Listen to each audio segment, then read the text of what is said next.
जय हिंद प्यारे साथियों। कैसे हो आप सब? बिल्कुल मस्त होंगे। यो विक्टर क्लासेज यूट्यूब चैनल पर आप सभी का बहुत बहुत स्वागत है।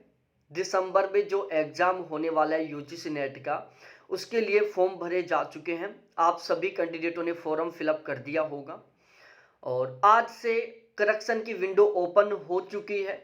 यदि आपके फॉर्म में कोई मिस्टेक हो गई हो, कोई गलती हो गई हो, तो आप उसे करेक्ट कर सकते हैं, आप उसे ठीक कर सकते हैं।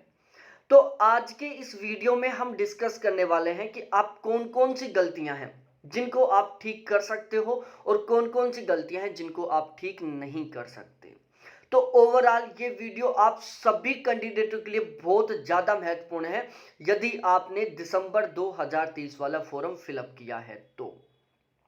आज आपको देखना है कि आपके फॉर्म में कोई गलती तो नहीं हो गई है, और यदि गलती हो गई है तो आप उसको जरूर करेक्ट कर सकते हैं। जो करेक्शन विंडो है वो 1 नवंबर से 3 नवंबर तक ओपन रहेगी। 1 नवंबर, 2 नवंबर, 3 नवंबर, मतलब 3 दिन में आप अपने फॉर्म में करेक्शन कर सकते हो। तो अब हम अपने इस वीडियो की शुरुआत करते हैं।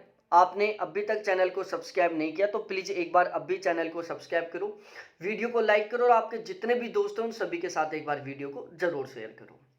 देखो, जो फॉर्म में करेक्शन है उसके दो सिस्टम है। यदि आपने फॉर्म में आधार को वेरीफाई किया है तो उसका अलग सिस्टम है, और यदि आपने फॉर्म में आधार को वेरीफाई नहीं किया है तो उसका अलग सिस्टम है। अब कुछ लोगों को यहीं पर टेंशन आई होगी कि सर हमने तो फॉर्म में आधार का वेरिफिकेशन नहीं किया, आधार को हमने वेरीफाई नहीं किया। तो देखो, आधार को वेरीफाई करना बिल्कुल कंपलसरी नहीं है।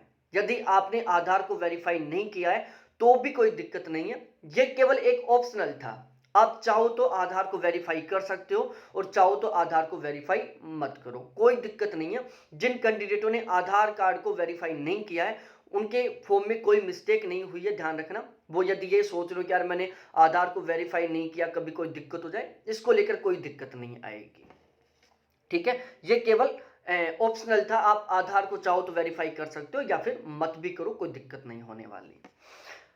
अब हम सबसे पहले डिस्कस करते हैं कि 4 कैंडिडेट हु हैव वेरीफाइड आधार, जिन्होंने आधार को वेरीफाई किया है वो कहां कहां करेक्शन कर सकते हैं और कहां कहां पर करेक्शन नहीं कर सकते।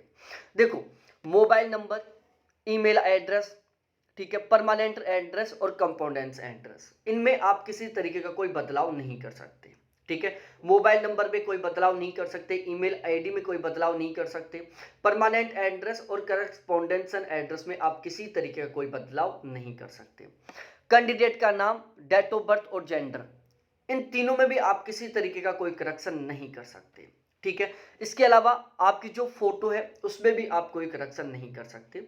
मोबाइल नंबर में, अपनी ईमेल आईडी में, अपने एड्रेस में, नाम में, डेट ऑफ बर्थ में, जेंडर में और फोटो में, ये टोटल 7 ऐसे हैं जिनमें आप किसी तरीके का कोई बदलाव नहीं कर सकते। अब आप बदलाव किस में कर सकते हो? जैसे आपका पापा और मम्मी का नाम, सपोज दैट पापा मम्मी का नाम गलत लिखा गया तो आप इसमें बदलाव कर सकते हो, लेकिन इसमें भी कंडीशन है कि आप पापा और मम्मी दोनों में से किसी एक के नाम में ही बदलाव कर सकते हो। सपोज दैट पापा मम्मी दोनों के नाम की स्पेलिंग गलत लग गई आपसे बाई मिस्टेक, दोनों की स्पेलिंग में मिस्टेक है, तो आप केवल एक को ही ठीक कर सकते हो, दोनों को ठीक नहीं कर सकते। इसलिए जब मैंने फॉर्म स्टार्ट हुए थे तब मैंने वीडियो बनाया था, एक मैंने डिटेल से समझाया था कि आप फॉर्म में गलती मत कर देना, क्योंकि बहुत सारी चीजें हैं जिनमें आप करेक्शन नहीं कर सकते, केवल कुछ हैं जिनमें आप करेक्शन कर सकते हो। उसके बाद में हम आगे देखते हैं, 4 candidate who have not used Aadhaar for notification, जिन्होंने आधार से वेरिफिकेशन नहीं किया है वो कहां कहां पर चेंज कर सकते हैं, कहां कहां पर चेंज नहीं कर सकते। देखो, जिन्होंने आधार से वेरिफिकेशन नहीं किया है वो कैंडिडेट मोबाइल नंबर में, ईमेल आईडी में, ठीक है, और एड्रेस में, इन तीनों में किसी तरीके का कोई बदलाव नहीं कर सकते। अपनी फोटो में वो किसी तरीके का कोई बदलाव नहीं कर सकते। तो ओवरऑल टोटल कुल मिलाकर वो इन चारों में कोई बदलाव नहीं कर सकते, मोबाइल नंबर में, ईमेल आईडी में और एड्रेस में और फोटो में। अब ये बदलाव किस में कर सकते हैं? देखो, change is allow either in the candidate name और फादर नेम और मदर नेम। अब ध्यान से सुनना, यहां पर तीनों के साथ ओ लगा हुआ है कि मदर नेम और फादर नेम और कैंडिडेट नेम। इन तीनों में आप बदलाव कर सकते हो, लेकिन तीनों में से किसी एक में कर सकते हो। सपोज डेट कुछ ऐसे कैंडिडेट हो जिनके खुद के नाम में भी स्पेलिंग मिस्टेक है, पापा के नाम में भी स्पेलिंग मिस्टेक है और मम्मी के नाम में भी स्पेलिंग मिस्टेक है, मतलब तीनों में मिस्टेक हो गई, तो वो केवल इन तीनों में से किसी एक मिस्टेक को ठीक कर सकते हैं बस, क्योंकि यहां पर एनी वन ओनली लिखा हुआ है। केवल एक को ठीक कर सकते हैं, बाकी जो दो गलतियां वो आपकी ठीक नहीं होंगी। ठीक है, तो इस तरीके से आप अपने फॉर्म में करेक्शन कर सकते हो। तो करेक्शन केवल आप जो फॉर्म में चेंज है वो केवल इन्हीं में ही कर सकते हो। इसके अलावा आपका जो, जैसे किसी की मार्कशीट के गलत नंबर छट गए, जैसे उनकी पीजी की कुछ परसेंटेज जैसे उनकी 64 बनी थी, बाकी ये होता नहीं है क्योंकि वहां पर ओवरऑल टोटल अपने आप ही परसेंटेज आ जाती है।